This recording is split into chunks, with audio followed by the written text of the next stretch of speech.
ಇದು ಯಾವ ಯಾವ ಯಾವ ಪಾಠ ರೀ ಇವರಿಗೆ? ಮದರ್ಸದಲ್ಲಿ ಇದನ್ನೇ ಕಲಿಸಿದಾರೆ, ಇದನ್ನೇ ಕಲಿಸ್ತಾರ ಅವರು.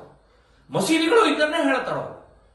ಸೊ ಅವರು ಏಕದೇವೋಪಾಸಕರು, ನಾವು ಬಹುದೇವೋಪಾಸಕರು.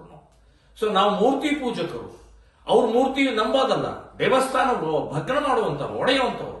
1000 ವರ್ಷದಿಂದ ಈ ದೇಶದಲ್ಲಿರುವಂತ ಲಕ್ಷಾಂತರ ದೇವಸ್ಥಾನಗಳನ್ನು ಒಡೆದು ಹಾಕಿದಂತವರು ಇವತ್ತು ಸಾರ್ವಜನಿಕ ಗಣೇಶನ ಮೇಲೆ ಹಲ್ಲೆ ಮಾಡಿದ್ದು, ಮದ್ದೂರಿನಲ್ಲಿ ಲಾಠಿ ಚಾರ್ಜ್ ಮಾಡಿದ್ದು, ಇದೆಲ್ಲವೂ ಕೂಡ ಕಾಂಗ್ರೆಸ್ಸಿನ ಕುಮ್ಮಕ್ಕು ಅಂತನ್ನುವಂಥದ್ದು. ಡಿಜೆ ಹಳ್ಳಿ, ಕೆಜೆ ಹಳ್ಳಿ ಇರ್ಬೋದು, ಇವತ್ತು ಶಿವಮೊಗ್ಗದ ರಾಗಿಗುಡ್ಡದ ಇರ್ಬೋದು, ಹುಬ್ಬಳ್ಳಿಯ ಈ ಹಳೆ ಹುಬ್ಬಳ್ಳಿ ಘಟನೆ ಇರ್ಬೋದು, ಅಲ್ಲಿ ಕೇಸನ್ನು ವಾಪಸ್ ತಗೊಳ್ಳುವಂತ ಎಂಥ ನೀಚತನ ಮಾಡ್ತಾ ಇದ್ದಾರೆ. ಯಾರ ಕೇಸ್ ವಾಪಸ್ ತಗೊಳ್ತಾ ಇದ್ದಾರೆ ನೀವು?